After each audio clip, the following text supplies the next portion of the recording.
for you guys. This player right here, CCNC, calm, cool, and collected. Playing with this guy today, it reaffirmed a lot of my ideas about how to win at Dota 2. It's all about positivity. So this video is going to be not so much about mechanics, not so much about the game itself, but about your mentality. Because that's the most important thing when it comes to getting that 7k MMR, that 6k MMR, even 5k MMR. Because if you're playing the game just to get MMR, if you're playing the game just to increase your rank, you're never going to get better.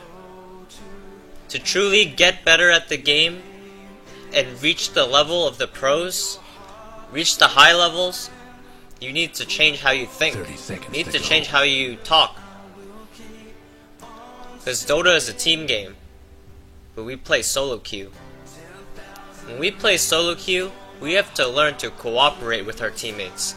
We have to learn how to work together to win the game. As soon as you start flaming your teammates, or as soon as you start flaming your enemy team, they see that you're a bad-mannered player. Right? When you're bad-mannered, people don't want to listen to you. When you're rude, people don't want to hear what you say. CC in this game. Anytime someone tried to flame another player, blue player was pinging too much, he told them to chill. Because that's how you gotta play Dota. Calm, cool, and collected. Because once you let the rage or the flame enter your mind, you'll stop thinking about the game, and you start thinking with your emotions. You don't want to think with your emotions when you're playing Dota 2. It's a calculated game. You need to use strategy. If you're acting on your emotions in a game of Dota 2, you're setting yourself up for failure. I'm gonna go free camera right now and talk a little bit more about the game and how we won this game.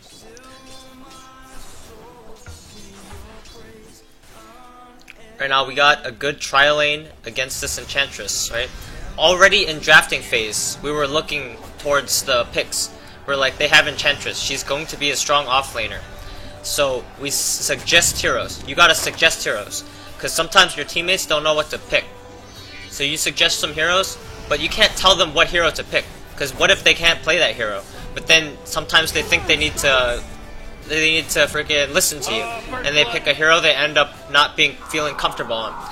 When CCNC, he focused very clearly on picking a hero that you feel comfortable on. I start the game, I say I'm the best Wisp player in the universe, we're gonna send these guys to hell, right? Because that's my mentality. I'm a little different than CCNC, right? He's friendly. If you see at the beginning of the game, he started all chatting his opponents, or our opponents. What I do, I mute all the enemies. Whatever the enemy says can't be helpful in a solo queue ranked matchmaking game. Why do you think during pro games, chat is restricted to good luck, have fun, and pause, and things like that, right? Unless there's an issue that comes up, players are not all chatting. That's bad manner to all chat during the game, right? Because what is this all chat? When you're communicating with your enemy directly, you can influence how they think. That's why I don't want to have any influence by the enemy team. Whatever they say, I ignore it. I've had situations where the enemy team pretended to give up. They said GG, end mid, and other things like that. They even had players leave the game to try to bait us into pubs. No more, dude. No more, my friends. Don't listen to the enemy team. Whatever they say can't be helpful. I also mute my own team on certain occasions, but this game, the average MMR was higher than my MMR. And in those type of games, I usually do not mute my teammates. I ended up having to mute most of this team at one point or another in this game, actually, because they were being cancerous. They were being cancerous, but CCNC calmed them down. He even showed some anger himself. No player is immune to it, and that's why I mute.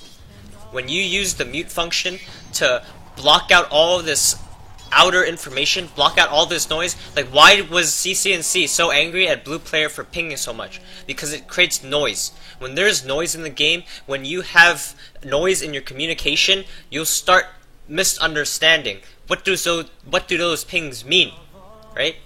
When you're pinging everywhere, when you're pinging players, even your pings have a potential to tilt someone. Don't ping a player when they mess up. We go for a gank mid, right? Calm gank mid. There's a Venge here. Watch this, right? Watch what happens next. That gank was actually very well executed. But right now, they're frustrated, right? Storm Spirit just died. They're thinking about, alright, this Zeus has no mana, what do we do, right? Look at us. We turn back around instantly. We know that there's trouble there. There's a Vengeful Spirit. We turn around, and I tell him to go. I can give him mana, and we can kill them both. And we end up killing both players. But Skywrath got a little too Rambo there, and he ended up dying. He did not need to die there. He could have just backed out, and me and Zeus would have killed him by ourselves. This blue player was, you can tell how he plays. He's a good player, but he's a little too ballsy. He's also very excitable. And that's why his pinging is so rapid. You can tell a lot about a person's personality based on their play in Dota 2. So we end up leaving the lane, so Enchantress does get a lot of level spot. But we know that we have what it takes to deal with her, right? We have Zeus and Skywrath, which can destroy her. So we're not too worried about that. Right now, I'm more worried about getting my own level 6 up. And Skywrath went top with Sven to try to slow down this TB's farm. And we do have a bunch of pauses this game. And I noticed CC and C didn't let our teammates unpause when the enemy team's turn was to disconnect. I mean, there's a reason behind that, right? If you don't pause when the enemy disconnects, how likely are they to pause if your teammate disconnects? Think about it like that. Maybe you're doing it just to be nice, but there's also a strategic value for that. What if your teammate internet randomly dies and you're not nice to the enemy team, or you trash talk them, right? They can also affect whether you win or lose the game by whether they let you pause or not. Think about that. Let's say this guy's internet died and he needs 5 to 6 minutes to reconnect. If the enemy team does not like your team, if the enemy team has a grudge against your team or something, any of their players, they will try to unpause as many times as they can so that this player on your team cannot reconnect. Think about it like that. If you don't pause for them, they won't pause for you. Treat others how you want to be treated. I use this mute feature because they don't know they're muted, right? When they don't know, they can't be mad at you. Also, when you mute the whole enemy team, it takes out a chance of deception. You don't want to be deceived. You want to deceive the enemy.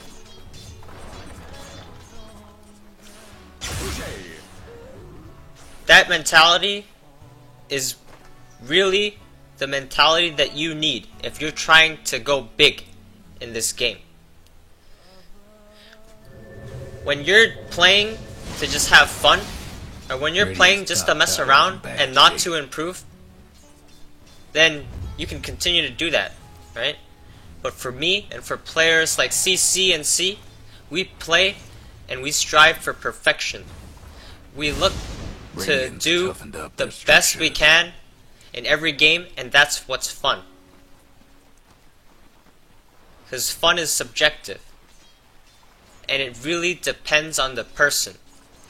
But if your fun comes at the expense of another's, so if your fun is flaming people for the lulz, it's coming at a cost. Don't have fun at the cost of another. You can have fun without making another person feel bad. You can do it what in my mind, I want to crush the enemy. I want to destroy them. I want to put them in the ground. But it's not with my words. It's not with flame. It's with my play. Because in the game of Dota, I want to show the enemy no mercy. I do whatever it takes to win. That's part of the game. But even though you can use all chat to mess with the enemy team, I restrict my communications to my own team. For the most part. I attempted to use psychology against the enemy team to flame them, to make them go against one player, right? You can do that. That might help you win pubs, but that doesn't help you win officials or pro games, right? Because you're not allowed to all chat like that in a tournament. You can't do that. So, do it with your play. Make them tilt with your play. With your strategy, with your rotations. If you can make the enemy tilt with your play, then you can achieve anything in this game. Because even the best players, even Arteezy and Sumail, they can tilt. You can make them tilt. It is possible. No player is immune to it. Some players are more resilient than others, but once you've made them lose hope, once you've made them lose the hope that they can win, you will crush their spirits. And when their spirit is crushed, they are unable to play at their regular level. And when you cut them down from their regular level, you continue hitting their weak points, and you make them cry. You make them feel bad. But at the end of the game, you know what? This is just a game. You shake their hand, and everything is let go. But in the game itself, what I always say is, show love to your teammates. And show no mercy to the enemy team. Because if you show too much mercy for the enemy, that is no way to win. Some people have honor. Some people won't pick certain heroes because they think it's cheesy. You know what? I don't care. I'm playing to win. If Huskar is what it takes to win, I'll pick Huskar. If Enchantress is what it takes to win, I'll pick Enchantress. There's no reason to feel bad about picking a cancerous hero. That's all in your mind. But careful. It's one thing. You don't want to let these heroes be your crutch as well. Because once you let these super OP heroes be your crutch, then you're unable to play other heroes. What I do is I play Wisp, I play Chen, I play the heroes that I like to play. You gotta play the heroes that you like to play as well. But for me, as a strategist, I don't care what it takes to win. I don't care what you have to do. Level 1 Roshan. Hello? Can anyone hear me? It's a killing spree over here. I'll do that. Level 1 Roshan Fate. I'll do that. Oh man, this guy's dominating. You just have to pick your opportunities. You make the right move at the right time, and you'll be able to win. But you can't rely on this cheese. Because if you're cheesing so much, you'll become predictable. You never want to be predictable. So we got this CC player with his Aether Lens at 12 minutes. Now this guy knows. He's 7.5k MMR. He stays calm. He stays collected. That's what you have to do. Right here, Vengeful Spirit disconnects. And you see our purple player? He's 4.8k MMR. He's flaming the enemy team. He's like, why travel, boy? The entire game, he does these kind of things. And yellow tells him to stop. CC tells him to stop. Because he's trying to help people. He's trying to make others understand how to actually improve at the game. It starts here first. Alright, carry on. It doesn't start with your last hitting. It doesn't start with your micro or whatever. It starts in your head. If you're playing to not improve, if you're playing like a lost player, like you don't know what you're doing, right? You're just playing the game to play the game. then you're never gonna improve. But if you play with the clear and set goal of improving in mind, and you're playing to try to become a better player as well as a better person, then you'll get that 7k MMR. Notice Loganbup, right? Loganbup, the Abaddon picker. He's a very nice person. Notice the nice people are the ones who have 7k MMR. Even Arteezy and Sumail had trouble getting 7k MMR at a point in time. Now ask yourself, why is that? They're godlike players. It was because of the ego. The ego is what stops us from improving. When we think we're the best player in the world and there's nothing we can learn, then that's when you stop improving, because you think that you're already top. And when you think that you're the top and you sit there comfortably and you think that all you can do is you just need to chill out and you're like, I got this. That's when you stop improving. And it's not with just skill, right? Maybe Arteezy and Sumail realized that they had things to learn in terms of skill, but they didn't know about the mentality. So they started yelling at their teammates, they started flaming their teammates, they started abandoning games. They didn't have that positivity. And a small change, like changing your mindset from a negative mindset to a positive mindset, can start making you win more. Because no one wants to play with the player who has a big ego. Trust me, no one does. Because that's the type of player that it's hard to learn with. Because you're trying to learn and improve together as a team. How can you do that when your ego is too big to accept that you're not the best? You're not the best at everything. Because it's impossible to be the best at everything in Dota 2. You're better at some things in other players. You might be the best at some things, but you can't be the best at everything. That's true for Dota and life. So in Dota, choose what you want to be. Think about what you want to do. And do it. Set goals for yourself. You need goals, because they help you stay on track. If you don't have goals, then you don't know if you are improving or not. Right? That's why repetition and setting goals is very important for being a better player. Because we're all playing this game to have fun. But why do we stop having fun with Dota 2? Because we start raging, we start flaming, and then we get tired, we get bored, because we don't see ourselves going anywhere. We're in the trench. You don't want to be in the trench is in your mind. The trench is not in the game. Valve didn't implement a trench in the game. Who would do that? Think about that, that's stupid. The trench is in your mind. Once you believe that you're in a trench, once you believe that you can't go any further, then you can't. It's all in your head. Now learn. Learn from your mistakes. Learn from your losses. Learn from better players than you. If you're in a game and there's a player with higher MMR than you, listen to him. At least try it. Try listening to him. If he's wrong, then you tell him, alright, I think this is better. But give him the benefit of the doubt, because he most likely knows something that you don't. And that's why his MMR is higher. Right? That means he was able to win more than you did.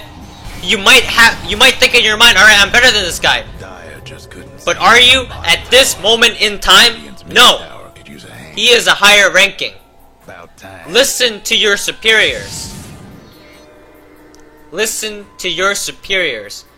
Because at some point, maybe you think you can be better than them. But that hasn't happened yet. So, listen now, and maybe later, you'll surpass them. Guess what's happening to Dire? That's a key. We start hitting the bottom racks here at 15 minutes in the game. We are dominating this game. And especially me as a player, with Wisp allows you so much sustain that you're able to do this type of thing at 16 minutes. With Urn and Bottle, you can just heal up your heroes. You're like a walking cheese. But right here, CCNC calls for a turn, but we say back. But the majority was to back. That's very important. It's not dependent on one person's decision. In Dota 2, it's the majorities. Whoever has the majorities vote will happen, right? Even if you think something is the right play, but your team doesn't believe in it, it's never gonna happen. And that's the hard part. How do you get your team to understand that a play is good? The Dire might want to mine. CCNC said turn there, but he didn't have a reason. So we said back, and he backed as well. But if you have a very clear reason for something, if you have an explanation or facts to back up your claim, then you'll be able to convince people. Because if you said turn, if they dive into us, I nuke them with my spells and we can kill them all, we might have done it. But he just said turn, we said back, he realized, alright, it's probably not a good idea to fight, he also backed. That's what it is in Dota. Alright, you say go to Roshan, we need to fight at Roshan. Why? Say, if they get Roshan, we're gonna be put at a huge disadvantage and we might lose the game just off of this. We need to fight there now. If we let them have this, we'll lose later. So, let's find out now instead of waiting later. Let's at least attempt to contest. Because if we let them have it, we'll lose anyway. So why do we want to let them have it for free? Well, we could try to fight. Because you have an advantage when fighting into the Rosh Pit. Because they're getting hit by Roshan. And they're in a choke. So fight them while they're choked. And don't wait until they get the Roshan. And then they can fight on their terms. Fight on your terms.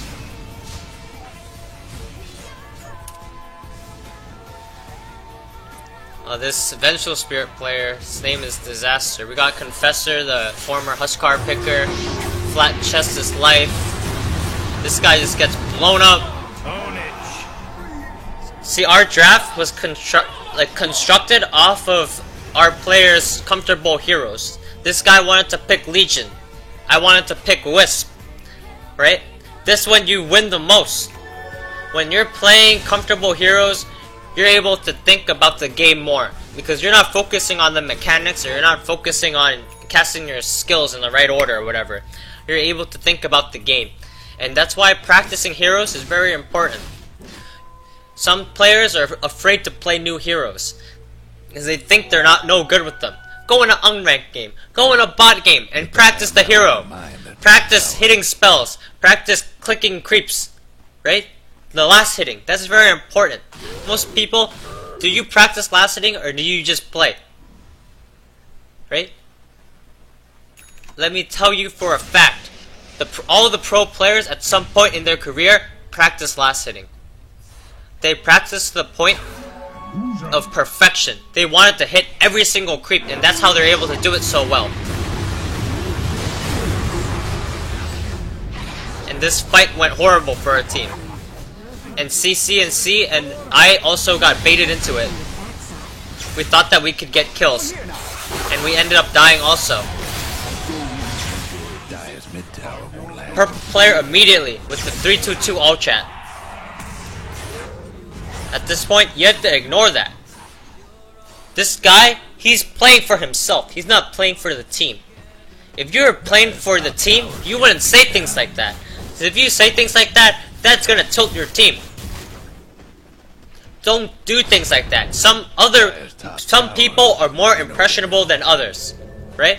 That might not tilt a player like me or CCNC, but it might tilt some other players, and they might be playing well up to that point, and then a small line like that in chat can make them start playing worse. You don't want your teammates to play worse. You want them to play the best. Because if you make your teammates play worse by flaming them, what are you accomplishing out of that? You're making it harder for yourself. Do you want a hard game or do you want an easy game? For me, I want an easy game. I don't care whether we win in 20 minutes, 30 minutes, 40 minutes, 15 minutes. I just want to win the game and do my very best to do that. Some players think it's funny to throw because you have a more interesting game. I say screw that.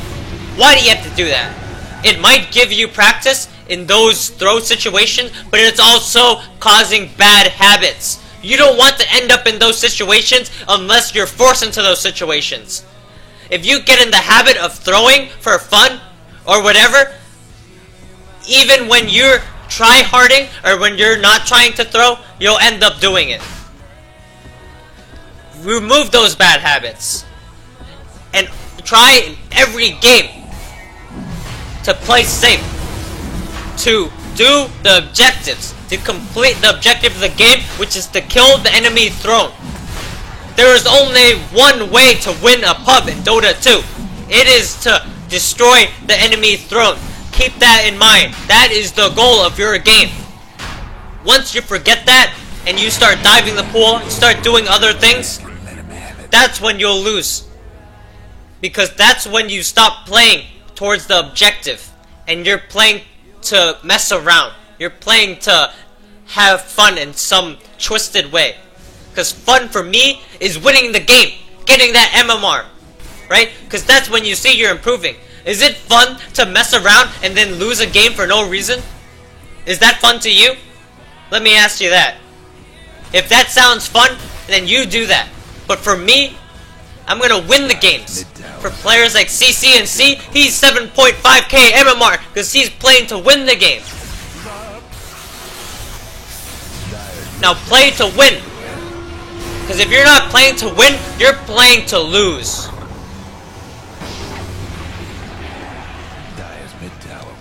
Our Sven player runs Rambo into their team. He dies. But we look at this, and we know we can still fight. Look at our net worth right now. It is not that high. But if you look at our heroes, we're very strong at this point in time. The net worth graph does not reveal all. Legion has a bunch of dual wins. I'm very farmed as a Wisp. Zeus has Aegis. And Skywrath Mage and Zeus have intense nuking power that can destroy all their squishy heroes. They don't have one tanky hero in this game. These squishy heroes will get destroyed by our team, and that's why we show no fear. When you know that you can't lose a fight, you have to do the most in that time.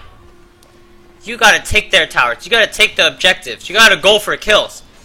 Because if you're just sitting around when your team is strong and their team is weak, you're throwing the game.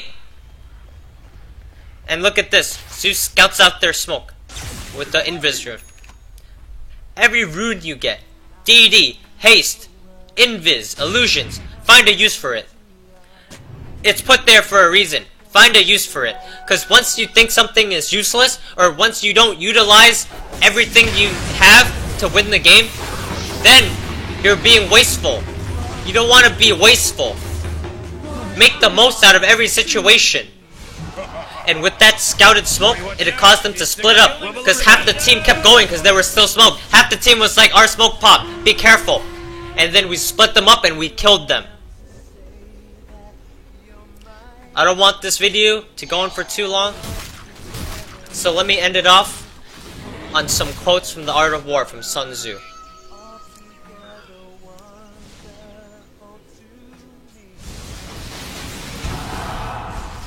I'll read, this is from the chapter 6 called Weak Points and Strong. Sun Tzu said, "Whoever is first in the field and awaits the coming of the enemy will be fresh for the fight.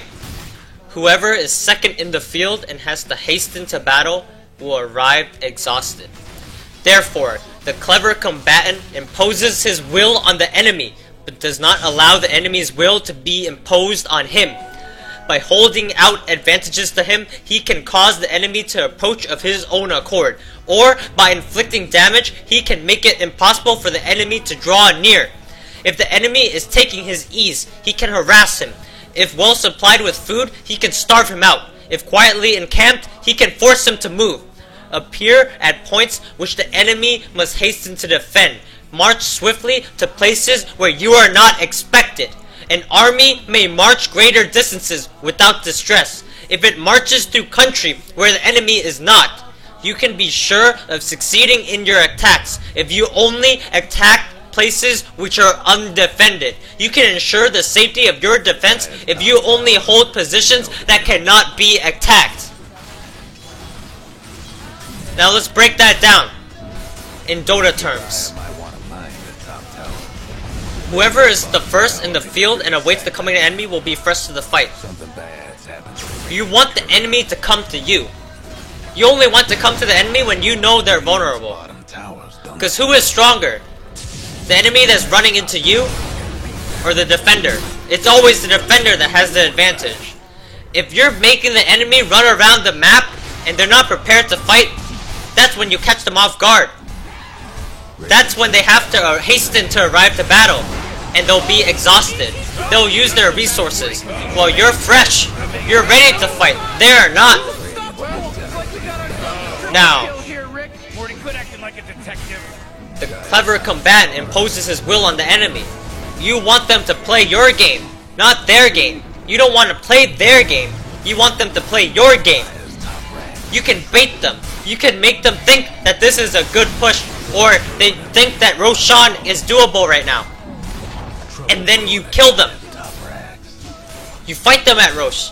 Because you know, alright, we've baited them in with this advantage. They think that doing this will give them an advantage. We'll use that to our advantage. Because that allows you to read them. That allows you to predict where they're going to be.